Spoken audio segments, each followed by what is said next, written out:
ሰላም ከ20 ቀናት በፊት ተደርጎ የነበረው የነዳጅ ዋጋ ጭማሪ ላይ ዛሬም በድጋሚ ጭማሪ መደረጉን መንግስት ይፋ አደረገ። በዚህም መሰረት እስከ 27 ብር የሚደርስ ጭማሪ መደረጉን የደረሰ መረጃ ያመለክታል። ከነዳጅ ጭማሪ ጋር በተያያዘ የወጣውን አዲስ መረጃ እንደሚከተለው እናቀርባለን። እስከ መጨረሻው አብራችሁን ቆዩ።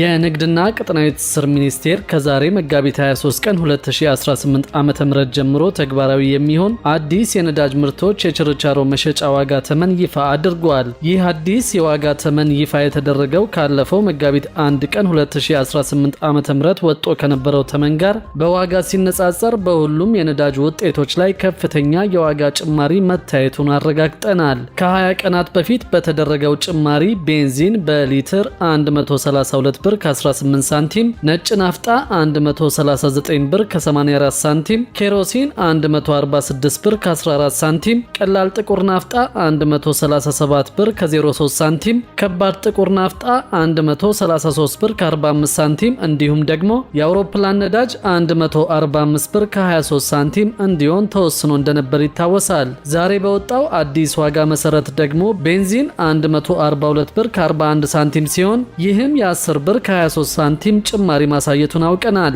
ናፍጣ 163 ብር ከ09 ሳንቲም፣ ናፍጣ ላይ የተደረገው ጭማሪ ደግሞ 23 ብር ከ25 ሳንቲም እንደሆነ አውቀናል። ኬሮሲን ላይ 5 ብር ከ25 ሳንቲም ተጨምሮ በሊትር 151 ብር ከ39 ሳንቲም እንዲሸጥ ተወስኗል። ቀላል ጥቁር ናፍጣ ላይ 26 ብር ከ95 ሳንቲም ተጨምሮ 163 ብር ከ98 ሳንቲም እንዲሸጥ በመንግስት በኩል ውሳኔ ተላልፈዋል። ከፍተኛ የዋጋ ጭማሪ የተደረገበት ከባድ ጥቁር ናፍጣ ሲሆን 27 ብር ከ23 ሳንቲም ተጨምሮ 160 ብር ከ68 ሳንቲም እንዲሸጥ ተወስኗል። 5 ብር ከ25 ሳንቲም ጭማሪ የተደረገበት የአውሮፕላን ነዳጅ ደግሞ 150 ብር ከ48 ሳንቲም እንዲሸጥ መወሰኑን ነው መንግስት ያስታወቀው። ከላይ ካለው ንጽጽር መረዳት እንደሚቻለው በተለይም በናፍጣ ምርቶች ላይ የታየው ጭማሪ እጅግ ከፍተኛ መሆኑን አውቀናል። በሊትር እስከ 27 ብር ከ23 ሳንቲም የደረሰ ጭማሪ የተመዘገበ ሲሆን ይህም በትራንስፖርትና በሸቀጦች ዋጋ ላይ ቀጥተኛ ተጽዕኖ ሊያሳደር እንደሚችል ተገምቷል።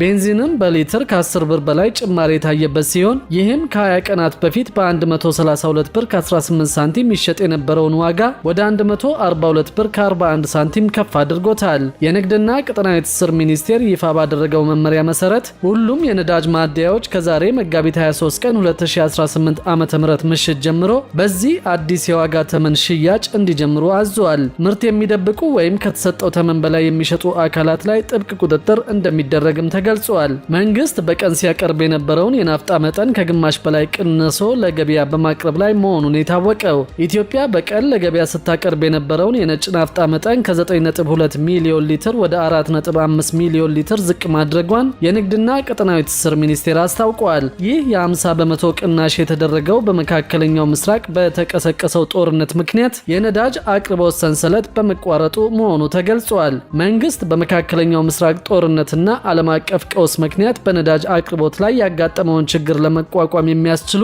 የተለያዩ ውሳኔዎችን ማሳለፉን የንግድና ቀጠናዊ ትስስር ሚኒስትር ዶክተር ካሳሁን ጎፌ ገልጸዋል። እንደ ዶክተር ካሳሁን ገለጻ ከሆነ በመካከለኛው ምስራቅ ያለው ጦርነትና አለመረጋጋት በኢትዮጵያ የነዳጅ ግብይትና አቅርቦት ላይ ሊያደርስ የሚችለውን ተጽዕኖ እንዲሁም መንግስት የሚከተላቸውን አቅጣጫዎች በተመለከተ ማብራሪያ ሰጥተዋል። የነዳጅ አቅርቦትና ስርጭትን የሚከታተል እርምጃ የሚወስድና የነዳጅ ቅድሚያ የሚሰጣቸውን ዘርፎች የሚለይ ልዩ ክፍል መቋቋሙም ይፋ ተደርጓል። በመካከለኛው ምስራቅ ያለው ጦርነትና አለመረጋጋት በኢትዮጵያ የነዳጅ ግብይትና አቅርቦት ላይ ተጽዕኖ ማሳደሩንም ተናግረዋል። በጦርነቱ ምክንያት በዓለም አቀፍ ደረጃ ከጦርነቱ በፊት የአንድ በርሜል ነጭ ናፍጣ ዋጋ $80 የነበረ ሲሆን አሁን ላይ ደግሞ $230 መድረሱን፣ ቤንዚንም ከ$70 ወደ $150 ማሻቀቡን ገልጸዋል። ኢትዮጵያ ከመካከለኛው ምስራቅ ሀገራት ጋር የነበራት የረዥም ጊዜ የነዳጅ ግብይት ውል በጦርነቱ ምክንያት መስተጓጎሉንና አቅራቢ ሀገራቱ ምርቱን ማቅረብ እንደማይችሉ ማሳወቃቸውን ተናግረዋል። በዚህ ምክንያትም በግዢ ሂደት ላይ የነበረ ከ180,000 ሜትሪክ ቶን በላይ ነዳጅ አለመቅረቡን ጠቅሰዋል።